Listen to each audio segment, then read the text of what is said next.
thank you for joining us today. My name is Dr. Sherrie Walton, and I'm so excited because I am here with another phenomenal author. Now, as you know, I help authors go from purpose to publish to profit. And I have to tell you, since we have been on this journey, we have been meeting some amazing women. So today I have someone special because this young lady has been a part of our Power Mom series, which is great. Now that we have Mother's Day coming up this weekend, we are celebrating with our moms, but we're highlighting some of the women in the Power Moms book that took time to share their story of inspiration. Now, those of you that are not familiar, the Power Mom stands for power is persevere, overcome, win, empower, and restore. And we have a group of wonderful women that have told their stories. I mean, just very transparent about their lives. So I'm not going to talk much longer. I'm going to introduce to you who we have on today, and Miss Janet Yarbrough. She is in California. I'm in Houston, so we're on these time zones. You know, I've been interviewing these women all over the world. So we're going to talk to her today. So welcome, Miss Janet. How are you? I am well. How are you? Great. Thank you for joining us today. So we're going to actually jump right on in. I want you to tell the audience a little bit about your story and who you are. So my name's Janet Turner Yarbrough. As you stated, I am in California. I did write a chapter in the Power Moms book, and that was very enlightening for me. It made me look into myself. My story is one where I am a single mom, but I'm a single mom not by choice. My husband passed, and I raised two boys who are now teens. One was not born, and one was 3, a few days from being 3. And now they're both in high school. One's getting ready to come out, one's there now, and we've been on this journey a little while now. That's wow. Raising boys. I don't, that's another story that we'll do for another day to talk about what it's like to be a single mom with sons. And I know every time we try to find you, you're so busy. So I know they keep you busy. They do keep me busy. But they're doing good stuff. They're doing good things, doing good, healthy things that keep them occupied, keep them exposed. I worked for 12 years as a public defender, so I know where I could be if they weren't doing some good things like band and sports and scorekeeping and that kind of thing. That's awesome. Well, congratulations for raising young men that are making the right choices and doing the right thing. That only says that mom is instilling in them the things that they need. So that's awesome. So I know you touched a little bit about just that you're a widow. So how long has that been since your husband passed away? It's been 15 years. Wow. 15. It was not a long illness. It was a sudden thing. And it was an illness, though, not an accident. So, yeah. Now, so what made you to come forward and finally tell your story? Because I know you probably you've never told your story before, like on this type of platform. So why was it different? Why were you willing to tell your story? I'm not sure exactly what the impetus was, but I do believe that anybody can help somebody. I found once I started writing that it was very relieving for me, if that is a term I want to use, because there were some things that I explored that I hadn't touched on. There's some things I thought about that I had pushed aside or hidden and moved on. So telling the story, I believe everybody has a story.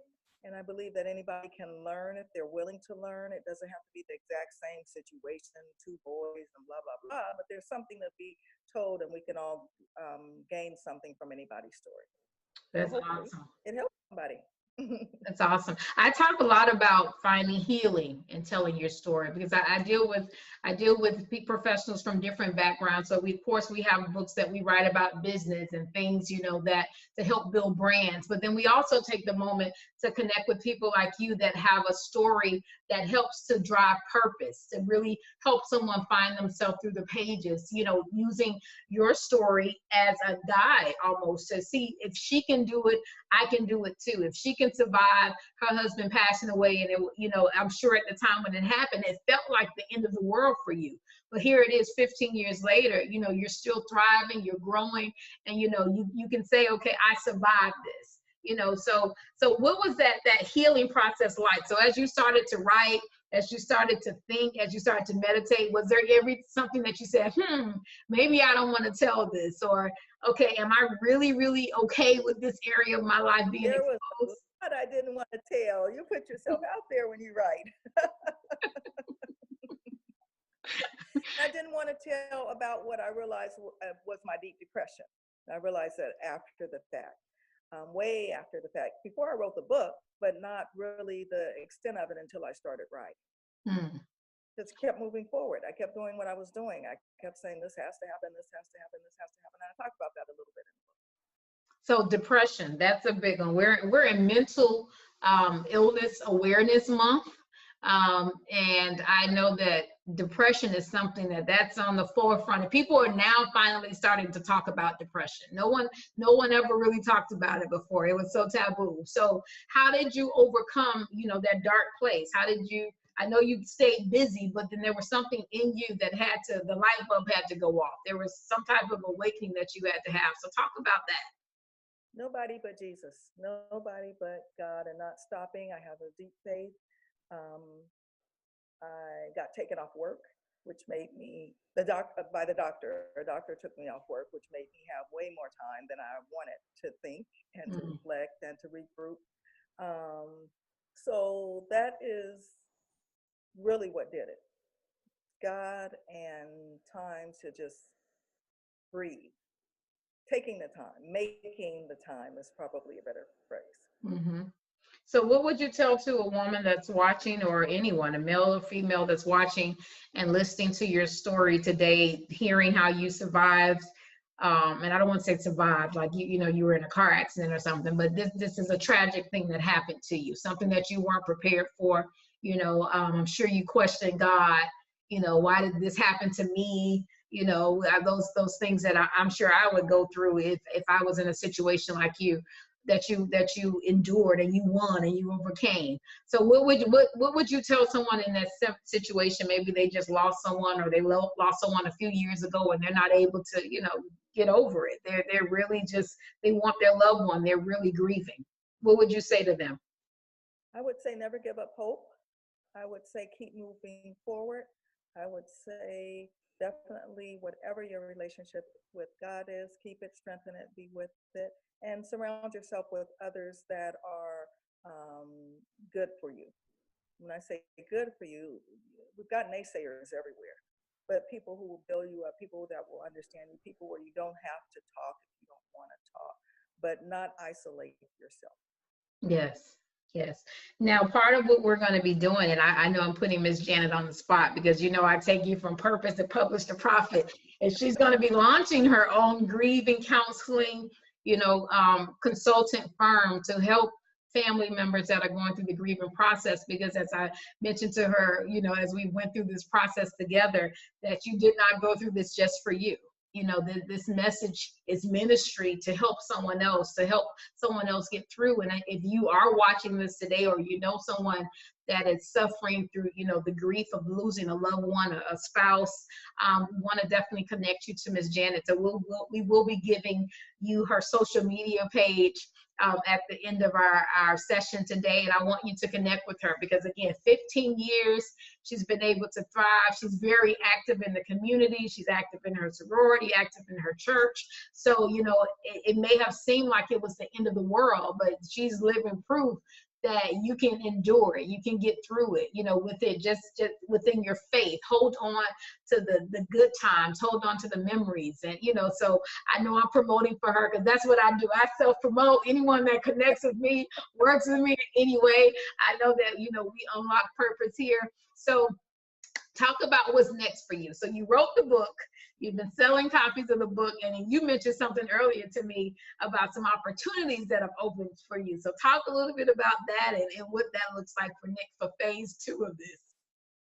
Well, very interesting. So far, I got quite a bit of feedback from the book. But one of the things that happened is that 1 or 2 people said, you know, I read your story and I really want you to talk to our women's group. And I didn't expect that. I didn't exactly. Because I do believe that hopefully we can all help someone, and that you never know what someone's story is, because a lot of us don't share our story. You and I talked about that offline, that we as people, we say, well, you know, I'll just kind of keep moving and push it under the rug type of thing. But it is something that needs to be talked about, and it is a healing process to be gone through. So those opportunities are on the table. We'll see what happens. Yeah, so if you're looking for a speaker, we're doing this promotion for Miss Janet right now. If you need someone to come and talk to your ministry, your church, your organization, if you want one-on-one counseling with her, we're actually going to be putting some things together to make sure that you can reach out to her and connect with her. I will be also putting information at the end of the video so that you can connect with her email address and her social media. Because again, your story, we always say everyone has a story, but my thing is, but what do you do with it? Yeah, we all have a story, but are you willing to use your story to help someone else unlock their story? You know, that's why I'm here, why this Power Mom movement, you know, why I started helping people write their books, because ultimately, if you don't get it out, like you mentioned earlier about the healing process, writing brings healing. And that's the reality. It causes you to go into those feelings that you may not want to deal with. It causes you to reevaluate, but then it also allows you to see the good. It's not just about the bad. Healing is a good thing, because then once you heal, then you're able to help others heal. And I believe that's why we're here. We're not here for our own just selfish intentions. We're here to help others. So I want to see Miss Janet out there helping some others. So those of you that know how you can utilize her services, please be sure to give her, we'll put her information up. Please be sure to get in contact with her. So is there any other words of encouragement, you know, maybe even some of the things you talked about in your chapter that you want to make mention of today? Any other things in the chapter that I want to make mention of today? So some of the process that you talked about going through, you know, as you were in go mode, quote unquote, and that was your way of not really dealing with life, right? If you kept yourself busy. Very true. Very true. You know, you talk about, you know, I remember one of the quotes or one of the parts you talked about, what was something that your son said while you were, you know, getting him, you laughed or something. It was something to that effect. Do you remember that area that you wrote about? One son said to the other son, "Mom, you laugh." And then the other one said, "Yeah, I heard her too." And I didn't realize that was a big deal to them. That was like, Mom doesn't have this, I guess, stern face or this robot mode. I don't know what they were thinking, because they were younger, much younger then. But just the fact that they said that was eye-opening to me. Yeah. I would say, you know, never stop dreaming, never give up where you thought you were going to go. Those things are still achievable. You might have to take a different path. You may have these plans that you said, in 5 years I'm going to do this, and in 6 years I'm going to do this, and this I'm going to do this, and then you get that boomerang, and instead of stopping, don't stop. Change gears and keep it moving. That's awesome. That's some wisdom right there. You see why you all need to contact Miss Janet. She has that wisdom. So give us your social media page or where our audience can connect with you. So I created a Facebook page just recently. There's absolutely nothing on it, but there will be. There will be. It's JT and my last name Yarbrough, author and more. Awesome. Say that one more time for me. JT Yarbrough, author and more. Author and more. Perfect. Yeah. And we'll be putting that on here, so you'll see a pop-up with that information. Well, I just want to thank Miss Janet again. She is an awesome and amazing woman. As you can see, I'm just crazy all over the place, and she just calm. So she keeps me calm in our conversations. having me. It was indeed a pleasure. Thank you for being a part of the Power Mom movement. You are a power mom. You are a power woman in general. Even, you know, mom comes on with your title, but that's not exactly just who you are. You've been called for just an amazing assignment and a purpose. And I just cannot wait to hear the stories that are going to come from women and men that you've helped them realize that life is not over after losing a loved one, even more so after losing a spouse, that you can live again. Like you said, you can dream again, you can love again, you know, and no matter what you may be going through right now, that there is an end to this. The pain is temporary. Pain is temporary, but there is life after. So thank you all again for joining us again. My name is Dr. Sherrie Walton. If you are looking to tell your story, if you're looking to build your business, if you are looking to build your brand, or you want to even be a part of the Power Mom movement, please connect with me. My website is www.IamSherriewalton.com. That's IamSherriewalton.com. I would love to connect with you and help you go from purpose to publish to profit. You have an amazing day. Talk to you soon. Bye-bye.